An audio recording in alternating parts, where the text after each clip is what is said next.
Alliance में भी इसे लेकर दरार दिख रही है। तेजस्वी यादव ने भी इंडी ब्लॉक के नेता के रूप में ममता के नेतृत्व का समर्थन किया है, तो कांग्रेस ने ममता बनर्जी के नेतृत्व और उनकी पार्टी के अस्तित्व पर ही सवाल खड़े कर दिए हैं।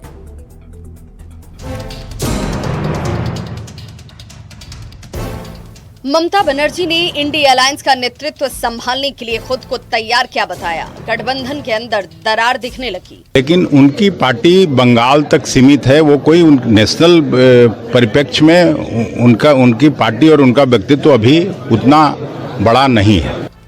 कांग्रेस ने ममता और उनकी पार्टी के कद पर सवाल खड़ा कर दिया है, तो तेजस्वी को ममता से दिक्कत नहीं है। हम लोगों को किसी के नाम पे कोई अभी विचार नहीं किया है, लेकिन जब ये निर्णय होगा, सब लोग बैठेंगे तभी हो सकता है। नेतृत्व के मुद्दे पर सिर्फ आरजेडी ही नहीं बल्कि एनसीपी के शरद पवार और समाजवादी पार्टी के नेता भी ममता बनर्जी के साथ खड़े नजर आ रहे हैं।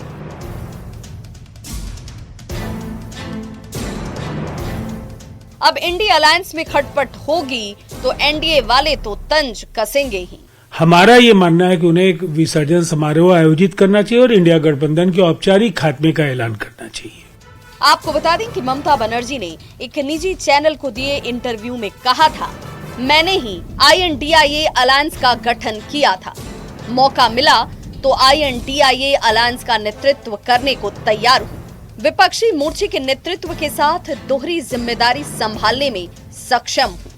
महाराष्ट्र और हरियाणा में कांग्रेस की हार के बाद इंडिया अलायंस में कांग्रेस के खिलाफ आवाज उठने लगी है। नतीजा क्या निकलता है ये वक्त बताएगा। Bureau report, news 18।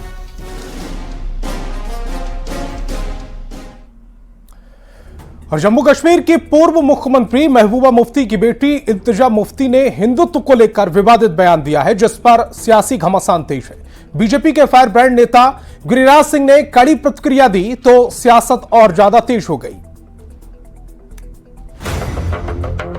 हिंदुत्व वो नफरत वाली फिलॉसफी है जो सरवारकर यहाँ इंडिया में फैलाते थे इन द 40s। पीडीपी प्रमुख महबूबा मुफ्ती की बेटी इल्तिजा मुफ्ती ने विवादित बयान देते हुए कहा है कि हिंदुत्व एक बीमारी है, जिसके बाद देश की सियासत गर्मा गई है। बीजेपी ने इल्तिजा मुफ्ती से अपमानजनक शब्दों के लिए माफी की मांग की है। देखिए, ये मुफ्ती का जो है विकृत मानसिकता का परिचय। मुफ्ती को शर्म आना चाहिए ऐसे नेताओं को जो हिंदुस्तान में रहकर हिंदुस्तान का नमक खाकर हिंदुत्व पर सवाल उठाती है।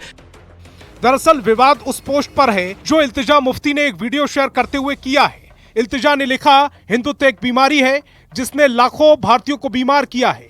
यह भगवान के नाम को भी कलंकित कर रही है। जय श्री राम का नारा अब राम राज्य के बारे में नहीं है, इसका इस्तेमाल भीड़ द्वारा हत्या के दौरान किया जाता है। इल्तिजा के पोस्ट पर बीजेपी के फायर ब्रांड नेता गिरिराज सिंह पोस्ट करके ही जवाब दिया है। गिरिराज सिंह ने लिखा है, इल्तिजा मुफ्ती को यह ध्यान रखना चाहिए कि अगर सनातनी कट्टरपंथी होते तो उनका मुफ्ती खानदान कश्मीर में रक्तपात कर पेट नहीं भर रहा होता, बल्कि पाकिस्तान में होता। सनातनी सहिष्णु है, इसलिए पाकिस्तान और बांग्लादेश में जो हिंदुओं के साथ हो रहा है वो यहाँ मुसलमानों के साथ नहीं हो रहा है। हिंदुस्तान में हिंदू हिंदू चिल्लाते हैं, अब बांग्लादेश में हिंदू को पिटवाते हैं। गिरिराज सिंह के पोस्ट पर कांग्रेस और आरजेडी नेताओं ने पलटवार किया है। सवाल है कि छोटी छोटी बातों पर भी हिंदू धर्म और हिंदुत्व पर सवाल उठाने वाले बांग्लादेश में हिंदुओं पर हो रहे अत्याचार पर चुप क्यों हो जाते हैं। न्यूज़ 18 के लिए पटना से शैलेंद्र कुमार के साथ ब्यूरो रिपोर्ट।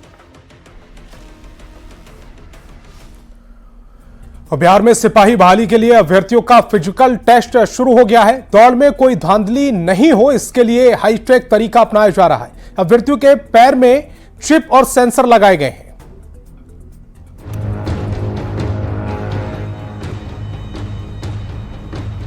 बिहार पुलिस में 21,000 पदों पर सिपाही की बहाली प्रक्रिया शुरू हो गई है। पटना के गर्दनीबाग हाई स्कूल मैदान में अभ्यर्थी दौड़ लगा रहे हैं। इस बार सिपाही भर्ती परीक्षा में कोई धांधली नहीं हो, इसके लिए हाईटेक तरीका अपनाया गया है। दौड़ की प्रक्रिया को पारदर्शी रखने के लिए अभ्यर्थियों के पैरों में चिप्स लगाए गए हैं और सेंसर के जरिए उनकी दौड़ की टाइमिंग रिकॉर्ड की जा रही है। सिपाही बहाली में सब कुछ फेयर हो, इसके लिए खास तकनीक का सहारा लिया जा रहा है। दीपक जी, ये बताइएगा कि दौड़ की जो प्रक्रिया है और समय का आकलन कंप्यूटरीकृत के माध्यम से हो रहा है। पैर में चिप लगाया गया था, सेंसर लगाया था, क्या था? हाँ, चिप लगाया गया था दोनों पैर में, पहले दौड़ने से पहले। उसके बाद दौड़ाया, उसके बाद जो पहले पास हुआ उसका नाम बता दिया, और जो फेल हुआ उसके बाद नाम रहता है। हमारे पास हमको भी कल है दौड़, तो उसमें एडमिट कार्ड पर उल्लेख रहता है कि चिप के माध्यम से मतलब लिया जाएगा। हाँ, उसमें लिखा रहता है कि चिप लगा दिया जाएगा, उसके बाद आपको दौड़ाया जाएगा, उसके माध्यम से टाइम बताया जाएगा कि आपको कितना टाइम लगा। बिहार पुलिस में सिपाही के 21,391 पदों पर नियमित बहाली को लेकर दूसरे चरण की शारीरिक दक्षता परीक्षा हो रही है। अगले 3 महीने तक चलने वाली इस परीक्षा के दौरान हर दिन करीब 1600 पुरुष अभ्यर्थियों के शारीरिक दक्षता के साथ ही उनके प्रमाण पत्रों की जांच होगी। पहले चरण की लिखित परीक्षा से चयनित 1,07,079 अभ्यर्थी दूसरे चरण की परीक्षा में हिस्सा ले रहे हैं। शारीरिक दक्षता परीक्षा में दौड़, गोला फेंक और ऊंची कूद की परीक्षा हो रही है। दूरी और समय का आकलन कंप्यूटर के जरिए अभ्यर्थियों के पैरों पर लगाई गई चिप और सेंसर के जरिए किया जा रहा है। न्यूज़ 18 के लिए पटना से अमित कुमार की रिपोर्ट। और बिहार में हाल के दिनों में बीपीएससी काफी चर्चाओं में रहा है। नॉर्मलाइजेशन का मामला रहा हो या छात्रों पर लाठीचार्ज का मुद्दा हो या एग्जाम पर उठते सवाल हो, इन सभी सवालों को लेकर न्यूज़ 18 ने बीपीएससी चेयरमैन रवि मनु भाई परमार से खास बातचीत की है। आप भी सुनिए। बीपीएससी 70वीं महापरीक्षा का जहां आयोजन हो रहा है, वहीं कल से रिजल्ट की बारी है। टीआरई के बचे हुए सभी रिजल्ट जो है कल से जारी होने लगेंगे और सीधी बातचीत करेंगे हमारे साथ बीपीएससी के चेयरमैन रवि मनु भाई परमार हैं। सर, क्या लग रहा है कि लाखों अभ्यर्थियों का जहां इंतजार खत्म होगा टीआरई वालों का, वहीं दूसरी तरफ जो इम्तिहान है बीपीएससी 70वीं, कैसी तैयारी है? देखिए, जहाँ तक बीपीएससी 70वीं का सवाल है, करीब 4,83,000 छात्रों ने अप्लाई कर दिया है। उसमें से करीब 4 लाख छात्रों ने अपना एडमिट कार्ड भी डाउनलोड कर दिया है। आयोग ने परीक्षा की पूरी तैयारी कर ली है। करीब 950 सेंटर बने हैं और सभी सेंटर पर करीब 30,000 सीसीटीवी कैमरे लगाए गए हैं। साथ ही सभी सेंटर पर पर्याप्त संख्या में जामर्स लगे हुए हैं। त्रिस्तरीय सिक्योरिटी की व्यवस्था की गई है और सभी कैंडिडेट का बायोमेट्रिक अटेंडेंस लिया जाएगा। साथ ही आइरिस स्कैनिंग होगा और उनके जो आइडेंटिफिकेशन डॉक्यूमेंट है उसके साथ उसका मिलान किया जाएगा। दुर्भाग्य से कुछ स्वार्थी तत्वों ने, कुछ एंटी सोशल एलिमेंट ने नॉर्मलाइजेशन के बारे में मीडिया के माध्यम से रूमर फैलाया, भ्रांतिपूर्ण खबरें फैलाई, मिस इन्फॉर्मेशन कैंपेन किया, जिसके कारण कुछ छात्रों को इस संबंध में गलत इन्फॉर्मेशन प्राप्त हुई है जी। और उसी के लिए लोगों ने यहाँ पर आके आंदोलन किया था। क्या कहना चाहेंगे बीपीएससी के 70वीं जो अभ्यर्थी सुन रहे हैं, जो एग्जाम देंगे, उनसे क्या कहना चाहेंगे?